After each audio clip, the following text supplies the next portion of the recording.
Mwaramutse mwese bakunzi ba Media Robert TV tugaritse muri inkuru idasanzwe turase dukwita ku ntego wenda turase ku ntego muri iki gitondo saa sita z'ijoro Rubaya habaye hatokomboye kabisa amasasu yari amasasu abaturage batorongeye abantu birutse ingabo zirutse ingabo zatakambyo ibintu byacitse ariko up to now habonetse urwitwazo muri M23 barimo barakekanwa ko bafite abagambanyi ariko ngiye nkuko nabibabwiye ndabizi neza runo rwitwazo kubera ko barabizi neza ko urugamba rwarangiye murabibabwiye n'urugamba FARDC ya rwanaga na M23 rwararangiye completely ariko eka tumve abaturage kuntu baraye bamerewe ubu byari saa sita z'ijoro mu kadomo pa ngo nawe turasize guest yose irahiratse mana musenge basi buke nta bindi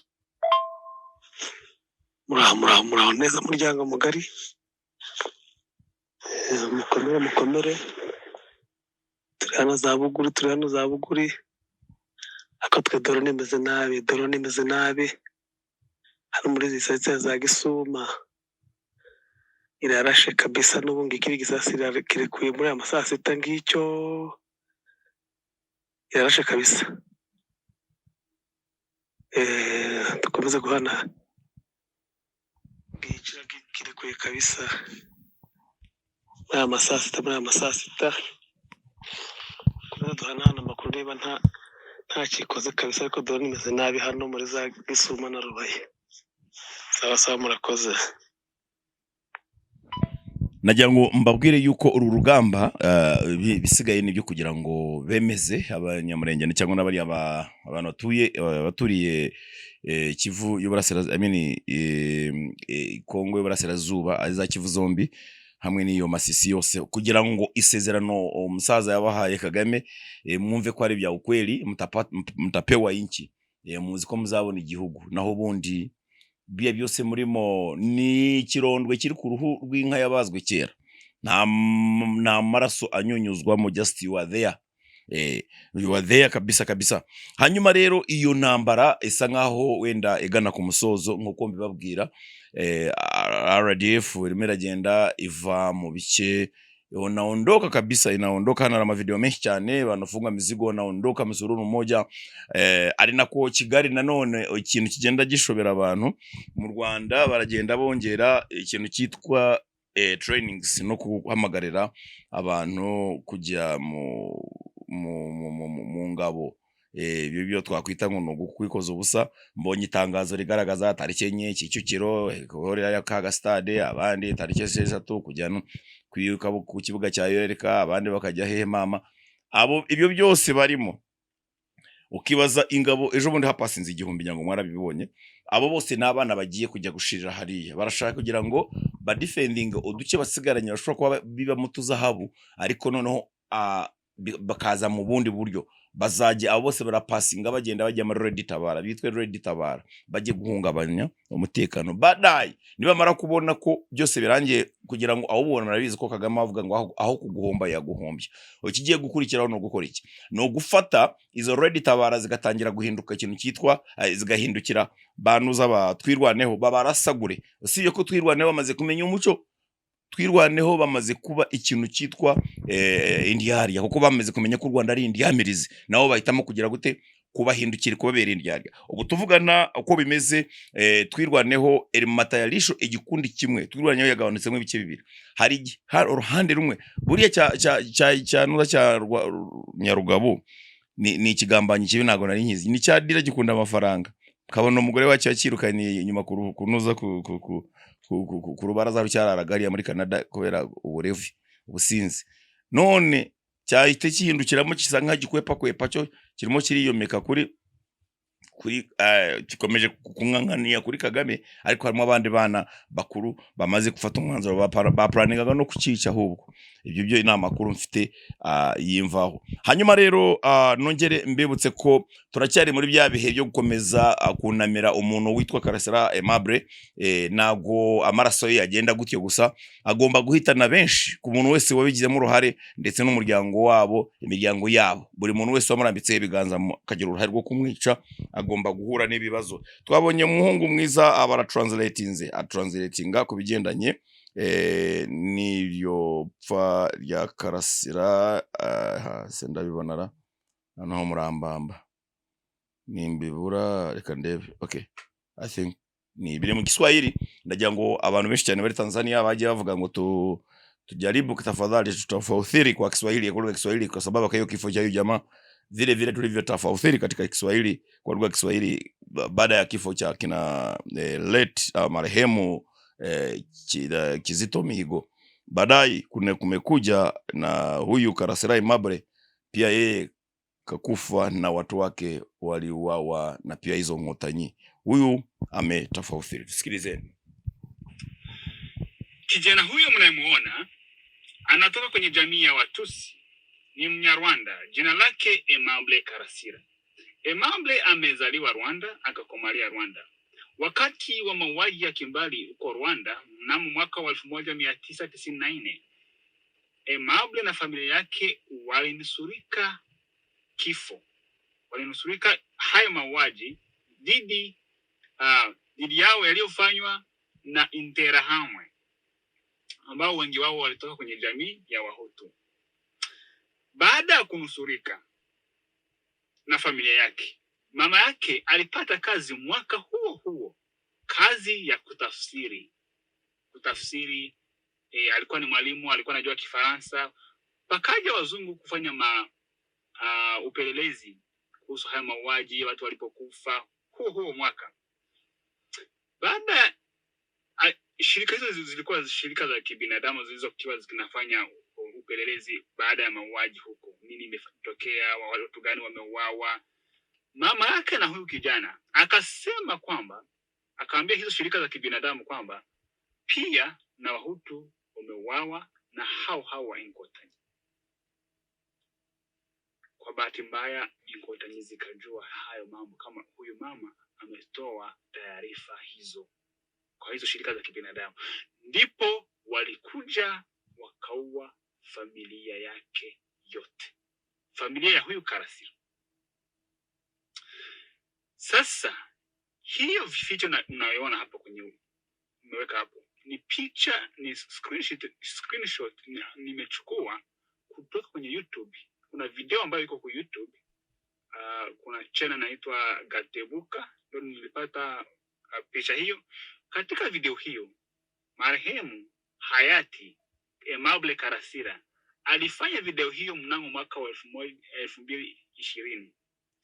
Akasema, wakati nitakuwa nimekufa, video hii muiweke nje. Ikiwa ningali hai, basi muiweke, msiweke nje. Aliwapatia watu waaminifu kabisa. Na video hiyo wakaiweka mpaka alipokufa, wakaiweka hadharani. Ndani ya video hiyo Karasira amezungumzia hayo mambo yote ambayo nawaeleza. Kisi Watusi Inkotanyi ambao wanasema walikuja kuokoa Watusi, waliua kila mtu ambaye alikuwa anazungumza ukweli wote hadharani. Yaani sisi hapo ni kama tuko maiti. Tukisha haya swali yanazungumzia, wakipata muda wa kutua wanaweza kutua muda wote. So baada ya kuua familia yake yote, mama yake, baba yake, ndugu zake, akabaki mdogo wake mdogo tu ambaye pia alinusurika mauaji hayo ambao walifanywa na Watusi. Baada ya kunusurika waliishi kabisa maisha ya huzuni, hawakufurahi hata kidogo. Mpaka siku moja Karasira akasema alikuwa akitetea binadamu, sheria, tunanyanyasika Rwanda, Inkotanyi waliua familia yangu, hata kama hakueleza kwa undani kivipi waliwaua, lakini pia alikuwa akizungumzia mitandao kama familia yake iliuawa na Inkotanyi, lakini hakuenda ndani. Baada ya hiyo video ambayo ameomba waweke nje, baada wakati atakuwa hayupo tena, ndipo alizungumza mengi zaidi. So baadaye miaka 3 iliyopita, kama sisahau, Karasira kwa sababu ya kutetea haki za binadamu, kuendelea kusema ukweli, wakamfunga Rwanda. Akafungwa jela kwa sababu ya kusema ukweli. Yaani sisi hapa tunayozungumzia hapa ni mambo ambayo yanaweza akasababisha wanakuua. Kwanza nilikuwa sijaelewa, lakini nikiangalia kwa undani, wale Watusi jamii Sina maneno ya kueleza. Ni wauaji. Ile system ya si Watusi wote, nazungumzia hii regime ya Kagame. Ni wauaji wa hali ya juu. Wanamuua Karasira sasa. Wiki iliyopita huyu kijana mnayoona wamemuua pia. Na wanasema alikuwa anakaribia kutoka. Wao ndio wamemuua. Kama gisi waliua familia yake. Na kwenye msiba wake mdogo wake aliyenusurika akasema familia yangu kwenye msiba hadharani Rwanda, sio nje ya nchi. Akasema sio niweke maneno yafuatayo. Mdogo wake alisema kwamba mkubwa yangu Aimable Karasira ameuawa na Inkotanyi, na hizo Inkotanyi ndio zimeua familia yangu, na mimi nitasema hivyo hata kama wananiua waniue. Hayo ni maneno ya mdogo wake kwenye msiba wa mkubwa wake pale Rwanda, na yako mtandaoni. Baada ya kusema hivyo, wakalimnyang'anya microphone huyo kijana mdogo wake, wakampeleka sehemu ya kukaa. Yaliyofuata hatujui, watakachomfanya hatujui, lakini aliwaambia ukweli. Unaweza kumuua, wanamfunga na yeye. Message sasa. No. Hii screenshot ya pili mnaiona hapa, naweka hapa. Huyu ni mwanadada. Alipokuwa na umri wa miaka 14 huko Rwanda, na yeye ni Mnyarwanda. Yeye na mdogo wake wa umri wa miaka 12 walipelekwa gerezani kwenye safe house, sehemu ambazo hazijulikani kwenye nyumba, sio gereza kawaida na wafungwa wengine. Wakapelekwa huko kwa makosa wala hawayajui, ila walisema eti anahusiana na baba yao. Baba yao ambao tayari walikuwa wameshamuua zamani, na familia haijui gisi walimuua, gisi hii regime ya Kagame ilimuua. So huyo dada na mdogo wake wakapeleka kwenye mahakama, kwenye board ya uchunguzi huko Rwanda inaitwa RIB. Wakafuatiliwa kule, hawaambie wamefanya kosa gani, wakawapeleka kwenye mafungo, wakamaliza muda kwenye wanafungwa. Lakini kwenye nyumba walikuwa wamewaweka, palikuwa na nyumba nyingine karibu na hicho, ndani ya hiyo kipango. Waliambiwa hiyo nyumba nyingine msiwahi kufika pale, msiwahi kuingia ndani. Kumbe hiyo nyumba ndio walikuwa wanawaleta watu wanaua. Walikuwa nasikia watu wanalia usiku, alafu wakichungulia kwenye madirisha wanaona wanapeleka mtu wamemweka kwenye sashia, hawaonekane kama maiti za watu, wanapeleka nje, wanaweka kwenye gari, wanapeleka. So walikuwa wakiona hii. Siku moja wakaenda kuchungulia, wakisikia mtu analia, alafu wakapigwa yeye na mdogo wake. So kwa sababu walisema, waliwaambia msifie kwenye hiyo nyumba, lakini wao walikuwa wakifika. Yani wakabaki hapo muda mrefu. Bahati nzuri wakaachiwa, wakapeleka kwenye familia nyingine ili wakuwe wanawalinda nyumbani. Huko walikuwa wapeleka sasa, ndipo mama yake akakuja kuwasalimia. Wakatafuta simu, walikuwa kama waaminifu kwenye nyumba hiyo, na huyo mama alikuwa amepewa kazi ya kuangalia wasiende kwa familia yao, lakini wabaki hapo hapo. Ni kama walikuwa wamelegeza tu fungo lao. Ndipo mama yake na wao watoto wakatafuta mbinu, kwa sababu huyo mama mwenye alikuwa amewachukua alikuwa ameambiwa awe na ukaribu na wao sana, ili wasikie wao nyumbani wasijue akatoroka. Na wao wakaenda kwenye Facebook, walipo baadaye kushika simu ya huyo mama, wakapanga mipango ya kutoroka na mama yao. Alafu mama akatuma mtu akawa torosha, akaenda mpaka Uganda. Dada huyo anatoa ushuhuda akiwa Uganda, ambaye amepitia magumu mengi sana. Yaani nawapatia tu kwa ufupi, lakini nimezungumzia mambo mengi. Conclusion sasa. Wanyamulenge mnapoimba kila siku genocide, kumbukeni kwamba Wanyamulenge ambao wameuawa na hii M23 ya Kagame ni wengi. Hii miaka 7 iliyopita ni wengi sana, hawezi walinganisha na wale ambao mnasema eti wanauawa na serikali.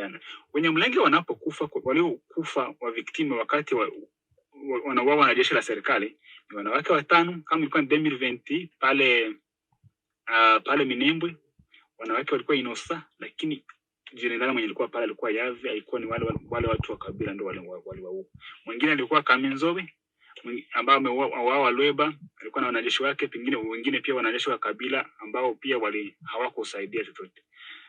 Wengine ni Kabongo aliuawa Goma, ambaye pia ni Shukran. Turabashimiye cyane mwese kuko urabona mu by'ukuri byari ngombwa ko tugomba kutafauthiri cyangwa ku translatinga cyangwa gusemura mu lugha ya Kiswahili. Nadhani wabongo wote wamepata hiyo na wale wengine ambao wanaelewa lugha ya Kiswahili pekee. Sasa rero ibi bimeze uko nguko, ariko mukanya turagaruka n'izindi nkuru gusa abanyamurenge muraburiwe iby'umwakora byose muke cyonjo. Asante sana.